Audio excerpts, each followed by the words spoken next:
Welcome to Bengali cooking and blog এর পক্ষ থেকে সকলকে স্বাগত। তো আজ এখন এই আমের সিজনে তো আমি বানিয়ে নেব কাঁচা আমের টক ঝাল মিষ্টি আচার। তো চলুন আচার কীভাবে বানাবো এবং এরকমভাবে বানাতে হবে যেটা 1-1.5 বছর রেখে খাওয়া যায় সেরকমভাবে। তো চলুন কীভাবে বানাবো আমি এই সেরকম আচার দেখে নেব।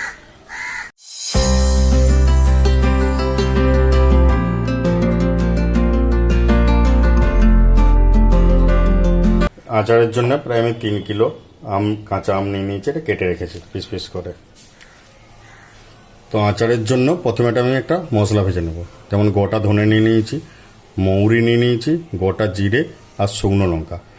এটা একটু শুকনো খোলায় ভালো করে ভেজে নেব।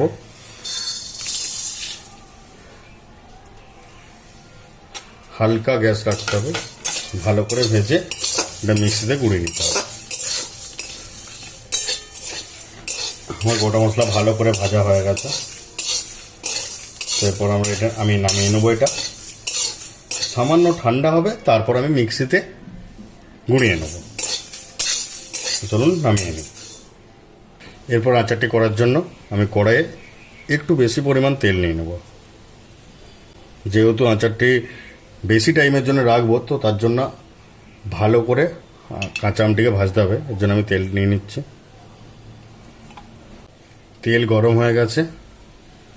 অল্প 5 ফোড়ন, 2 পিস শুকনো লঙ্কা। এরপর দেবো কাঁচা আম।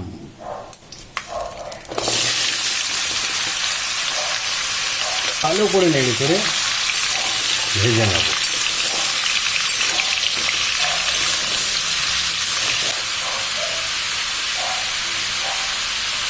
অল্প পরিমাণ হলুদ গুঁড়ো, আবার মিক্স করে নেব।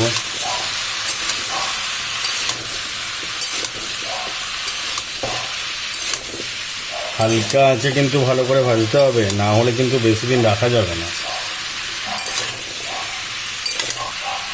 চলুন ভালো করে ভেজে নিই।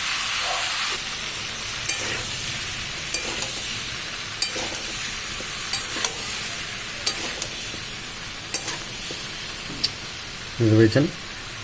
এটাকে আরও ভাজতে হবে, আরও ভালোভাবে ভেজে নিতে হবে। এটাকে প্রায় হাতের উপর ভাজা হয়ে গেছে। এই টাইমে পরিমাণ মতো আমি লবণ দিয়ে দিই, বেশি নয়, অল্প পরিমাণ। ভালো করে মিক্স করে নেবো। আবার ভালো করে মিক্স করে আরও 5-6 মিনিটের মতন ভালো ভেজে নেব। তো আমগুলি আমার পুরোপুরি ভাজা হয়ে গেছে। এরপর আমি আমটিকে নামিয়ে নেব। তো আম ভাজা হয়ে গেছে। এরপর আবার আমি কড়াই নিয়ে নেব। কড়াই নিয়ে নিয়েছি। কড়াইয়ের মধ্যে জল নিয়ে নেব, অ্যাকচুয়ালি চিনির রস করার জন্য। জলটা আমি নিয়ে নেব। জলটা একটু গরম হোক, এরপর আমি দেখতে চিনি দেবো। তারপর তো আমি জল গরম হয়ে গেছে, তো আমি এর মধ্যে পরে চিনি দিয়ে দেবো।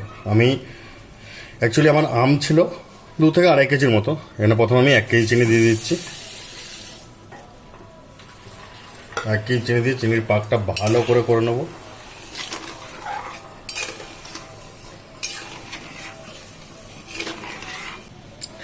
চিনিটা পুরোপুরি গলে গেছে। তো এটাকে এটা যেমন পড়ছে, এটাকে একটু টাইট করতে হবে, অল্প পরিমাণ টাইট করতে হবে। তো এই টাইমে গ্যাসকে ফুল করে একটু জাল দিয়ে ভালোভাবে চিনির রসটাকে ফুটিয়ে নিতে হবে।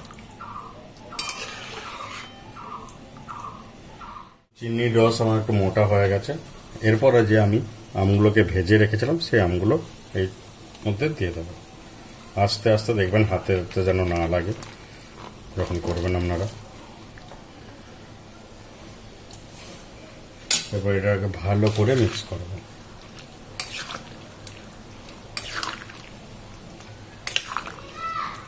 এই টাইমে এই আম দেওয়ার পর গ্যাসটা মিডিয়ামে করে দিতে হবে বা লোয়ে রাখবেন, তাও ভালো।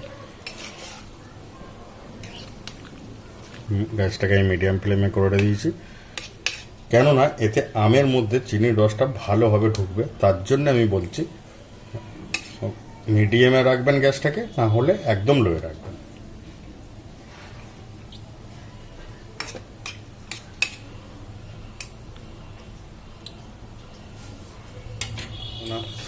রস পুরো মরে গেছে চিনির রসটা, এইরকম একটু রাখতে হবে, না হলে, কারণ এটা পরে আবার টানবে, না হলে একদম শুকিয়ে যাবে। একদম শুকনো শুকনো হলে ভালো লাগবে না। এই টাইমে একবার মিষ্টির পরিমাণটা চেক করে নেবেন, যদি লাগে তাহলে চিনি দিয়ে দেবেন।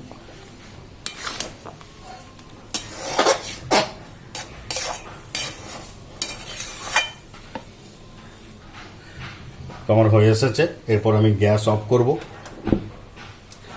আর যে মশলাটা করে রেখেছিলাম আগে থেকে সেই মশলাটা আমি এর মধ্যে দিয়ে দেবো।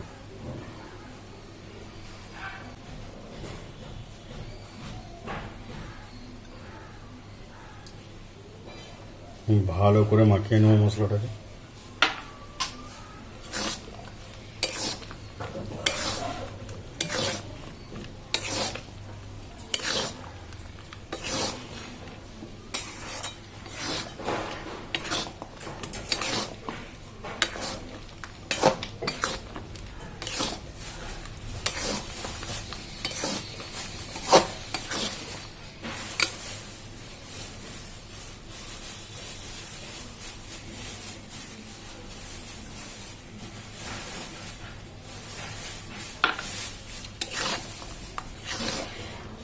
তো আমার কাঁচা আমের টক ঝাল মিষ্টি আচার রেডি। এটাকে ভালো করে ঠান্ডা করতে হবে, তারপর কাঁচের বয়ামে কুড়িয়ে রাখতে হবে, তাহলে এই যে রসটা দেখছেন এটা পুরো টেনে নেবে। তো বাড়িতে অনেকে অনেক রকম আচার, অনেক রকম টাইপের আচার করেন, তো আমার এই আচার আপনারাও বাড়িতে একবার করে দেখুন এইভাবে, আশা করি সবারই ভালো লাগবে। এবং আগে যেভাবে আচার করতেন সেইভাবে হয়তো আচার আর করবেন না। তো সকলকে ভিডিওটি দেখার জন্য অসংখ্য ধন্যবাদ। এরকম আরও ভালো ভালো ভিডিও পেতে আমার চ্যানেলটিকে লাইক, কমেন্ট অ্যান্ড সাবস্ক্রাইব করে রাখুন, তাতে পরবর্তী আরও ভালো ভালো ভিডিও আপনাদের কাছে পৌঁছে দিতে পারি।